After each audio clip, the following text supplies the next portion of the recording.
الحمد لله وكفى وسلام على عباده الذين اصطفى أما بعد فأعوذ بالله من الشيطان الرجيم بسم الله الرحمن الرحيم ومن أراد الآخرة وسعى لها سعيها وهو مؤمن فأولئك كان سعيهم مشكورا صدق الله العظيم وبلغنا رسوله النبي الأمي الكريم ونحن على ذلك من الشاهدين والشاكرين والحمد لله رب العالمين اللهم صل على سيدنا محمد وعلى آل سيدنا محمد وبارك وسلم اللهم صل على سيدنا محمد وعلى آل سيدنا محمد وبارك وسلم اللهم صل على سيدنا محمد وعلى آل سيدنا محمد وبارك وسلم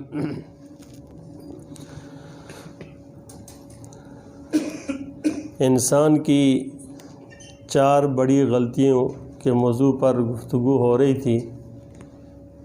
جن میں سے 2 غلطیوں کے بارے میں بیان ہوا تھا، اور تیسری بڑی غلطی انسان کی وہ یہ ہے کہ انسان نے اپنی محنت کا مرکز وہ تن کو بنا لیا ہے، من کو نہیں۔ اپنی محنت کا مرکز اپنے جسم کو بنا لیا ہے، اپنے دل کو نہیں۔ اور جب انسان نے اپنی محنت کا مرکز اپنے جسم کو بنا لیا ہے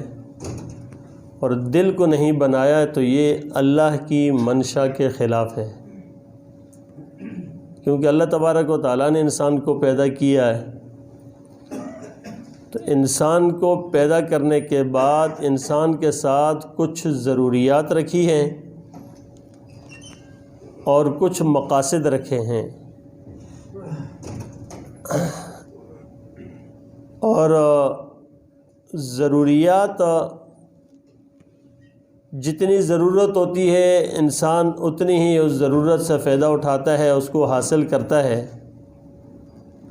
اور یہ کوئی دانشمندی اور عقل مندی نہیں ہے کہ ضرورت کم ہے اور محنت اس کے اوپر زیادہ کرے انسان۔ سمجھداری اور دانائی عقل مندی یہ ہے کہ مقصد کے پیچھے انسان لگے، ضرورت کے پیچھے اپنے آپ کو نہ کھپائے۔ مثلاً جتنا اس نے کہیں رہنا ہے،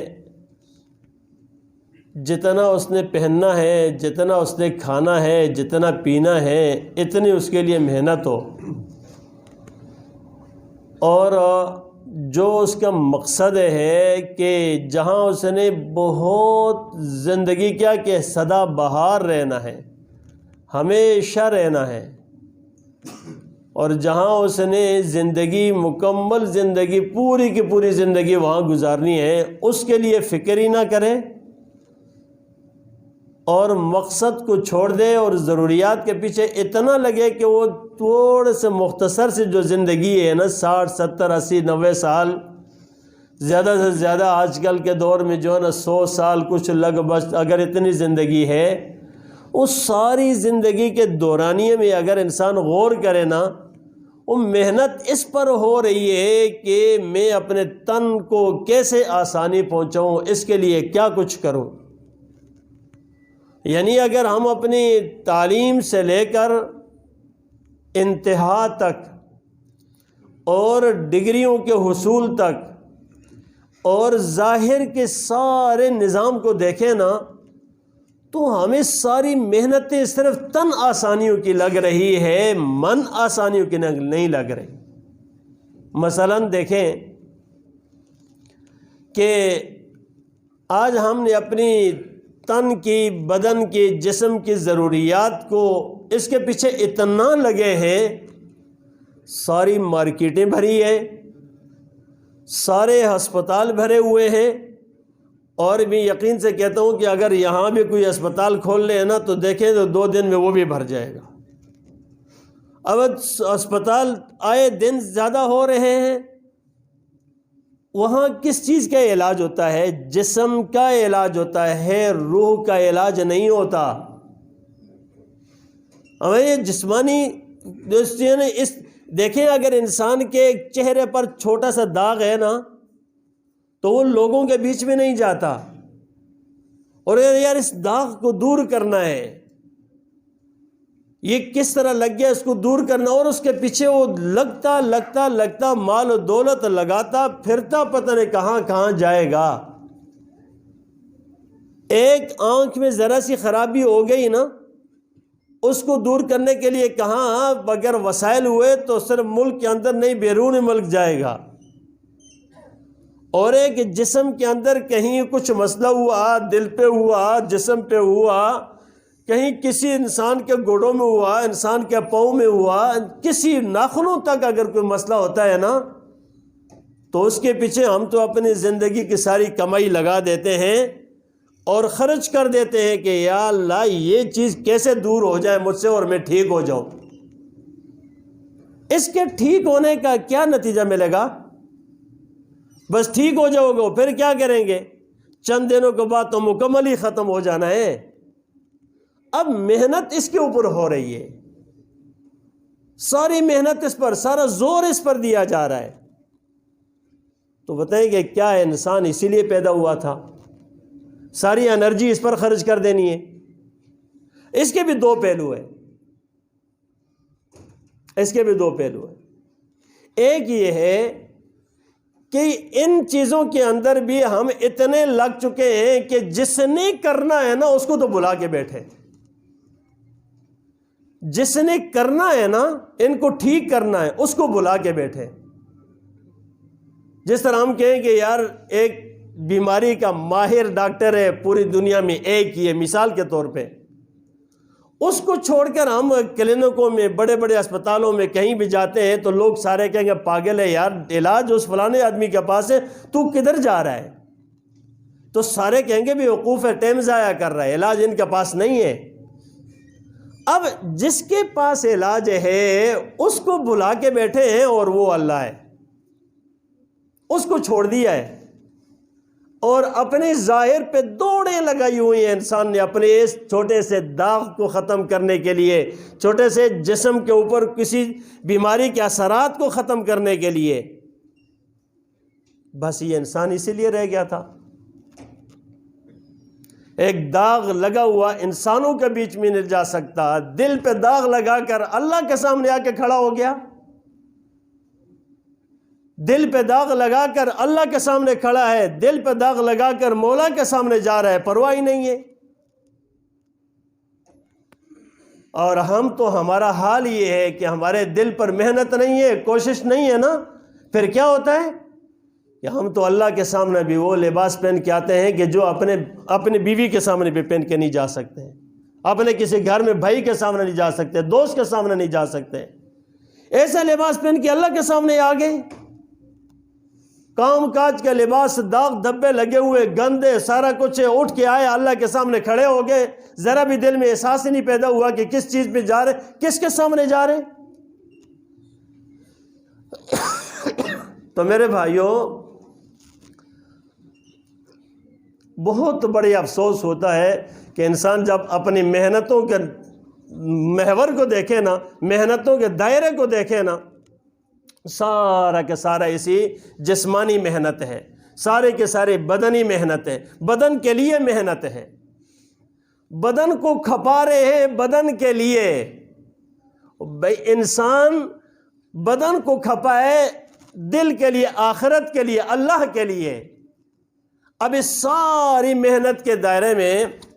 ہم یہ دیکھیں کہ کیا ہم نے اللہ کو کتنا راضی کیا، کتنا راضی کر رہے،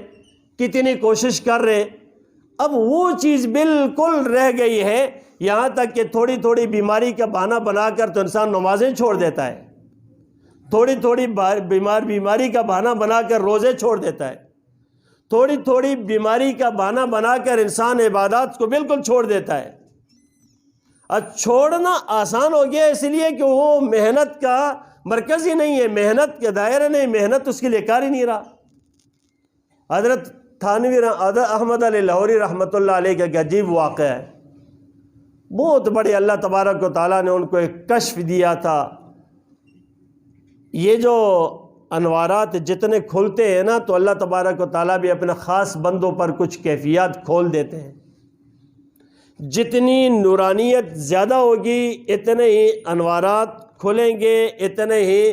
یہ ایسی جو اللہ کے درمیان اور اللہ اور بندے کے درمیان کے جو پردے ہیں نا یہ تاریکی کے ختم ہوتے ہیں نا تو پھر نور روشنی آتی ہے۔ بے شمار مثالیں ہیں ان کی کہ رسول اللہ صلی اللہ علیہ وسلم کے زمانے میں دیکھیں کہ آپ صلی اللہ علیہ وسلم پیدا نہیں ہوئے تو اس وقت سے اس طریقے کی روشنی پیدا ہونے سے پہلے آمنہ آپ کی جو والدہ ہے ان کو گھر کے اندر دکھائی دیتی تھی کہ دیکھتی تھی کہ گھر روشن ہو گیا، اب گھر روشن ہو گیا۔ اب کس کی وجہ سے؟ ابھی تو پیدا ہی نہیں ہوئے، پیدا ہونے کے بعد جب دنیا میں تشریف لائے رسول صلی اللہ علیہ وسلم تو صرف ایک گھر نہیں روشن ہوتی، دنیا روشن ہو گئی تھی، دنیا روشن ہو گئی تھی۔ اور رسول اللہ صلی اللہ علیہ وسلم کو تو کیا کہنا، ہو تو بڑی شان والے ہیں، بڑے قرب اور بڑے مقام والے کہ اللہ تبارک و تعالیٰ نے تو فرمایا وَكَذَلِكَ نُرِيَ إِبْرَاهِيمَ مَلَكُوتَ السَّمَاوَاتِ وَالْأَرْضِ، کہ ملکوت السماوات والارض، اس کے سارے یہ چیزیں اللہ پاک جو ہے نا اب ابراہیم علیہ السلام کو دکھائے قدرت کے کرشمے، تو اللہ تبارک و تعالیٰ نے آقا صلی اللہ علیہ وسلم کو تو بہت بڑا مقام تو آپ پر بھی ساری دنیا کھولی تھی۔ تو یہ کشف ہوتا ہے، یہ کسی اللہ والوں کو اللہ تبارک و تعالیٰ دکھا دیتا ہے، چیزیں نظر آ جاتی ہے۔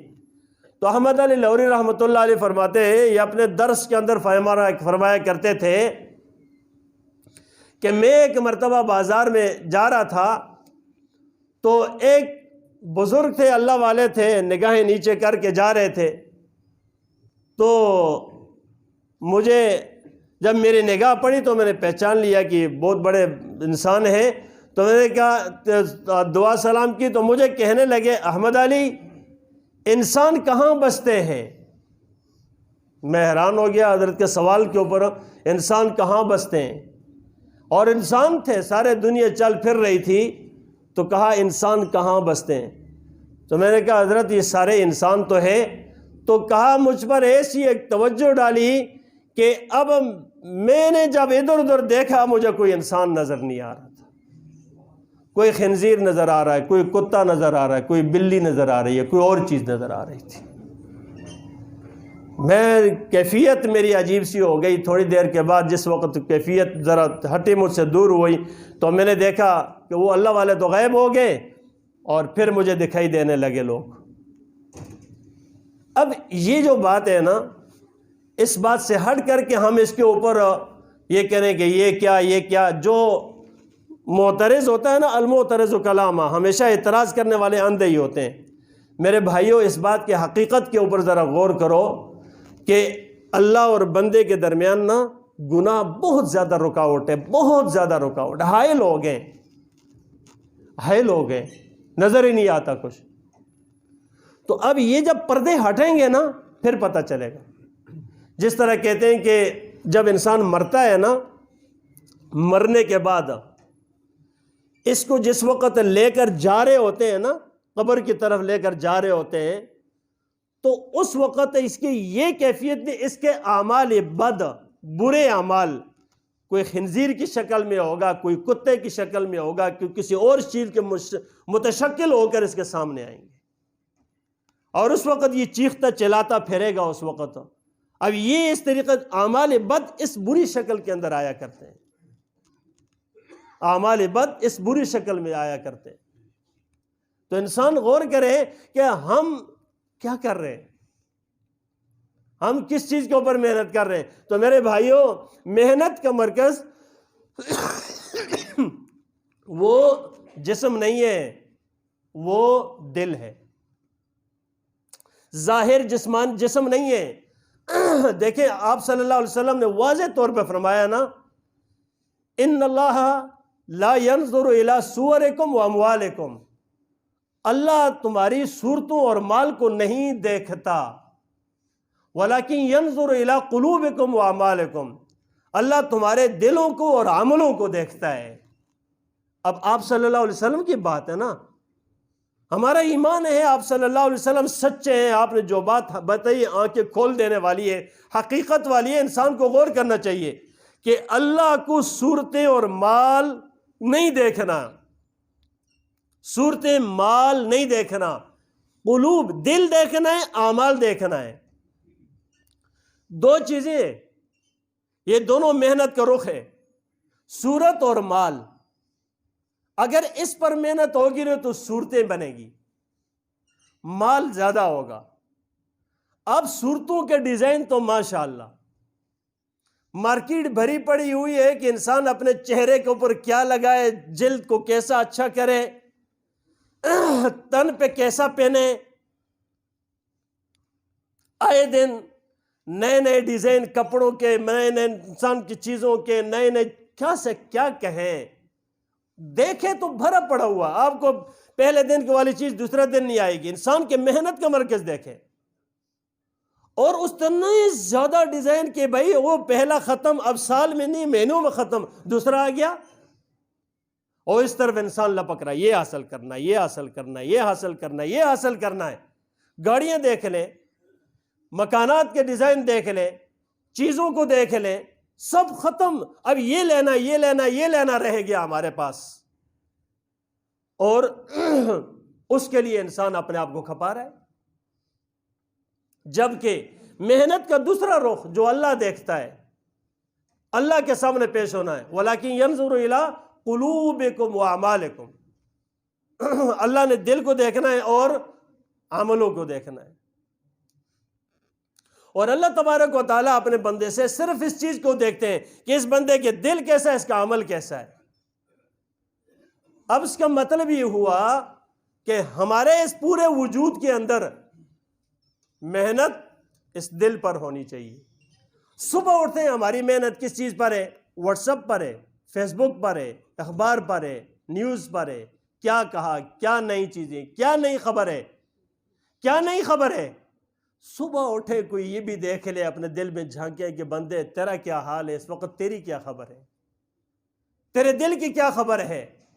کہیں اور ذات کے کوئی کنیکشن جڑا ہے کہ نہیں ہے، یہاں کیا خبر ہے۔ ہلچل ادھر مچی ہوئی ہے، اور تاریکی نظر ہی کچھ نہیں آئے گا۔ کبھی اس کو بھی درست کر لے، نہیں، اور بس دنیا اس کے پیچھے پڑے ہوئے کہ کیا ہے کیا ہے کیا ہے، یہ کیا کیا تو ہمیں مار دے گا، اور اندر ہے کچھ نہیں۔ تو کہتے میرے بھائیوں، مالک کے تو سب ہیں مگر مالک کا کوئی ایک ہے۔ مالک کے تو سب ہیں، اللہ کے تو سارے بندے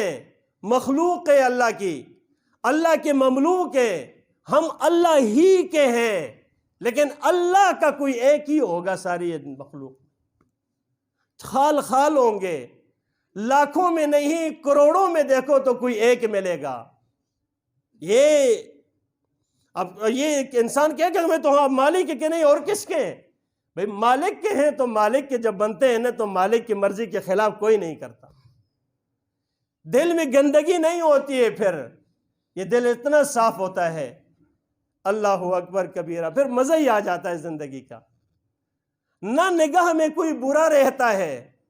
نہ کوئی ضد و حسد رہتی ہے، نہ کوئی غیبت اور جھوٹ رہتا ہے، نہ کوئی تکبر رہتا ہے، نہ دنیا سے دل لگتا ہے، نہ کچھ اور ہوتا ہے، کچھ بھی نہیں ہوتا۔ ایک مولا ہوتا ہے اور اس کا بندہ ہوتا ہے۔ یہ چیز اس طرف سے آ رہی ہے، بارشوں کی طرح برس رہی ہے۔ دل کے برتن کو کھول کے رکھیں تاکہ کچھ اس کے اندر پڑ جائے۔ ہم الٹا رکھتے ہیں تو ادھر ادھر چلا جاتا ہے، اندر کچھ نہیں آتا۔ اس کو کھول کے رکھنا ہے، مولا میں سب کچھ کو نکال کر صرف آپ کو راضی کرنے کے لیے آیا ہوں، بیٹھا ہوں۔ کبھی دعا مانگا کرے، کبھی اس طرف توجہ دیا کرے، اور کچھ نہیں، دعا مانگے، یا اللہ صاف کر دے دل کو، یا اللہ میں منانے آیا ہوں آپ کو، بس مان جائیے، لیکن دل سے منانے کے لیے جب انسان جاتا ہے نا، منت سماجت کرتا ہے نا، تو وہاں پر پھر جو ہے نا عاجزی کرتا ہے۔ تو میرے بھائیوں، جب تک محنت کا یہ رخ نہیں آتا نا تو ہمیں کوئی فائدہ نہیں ملے گا۔ اللہ تبارک و تعالیٰ مجھے اور آپ سب کو اپنے دل پر محنت کرنے کی توفیق عطا فرمائے۔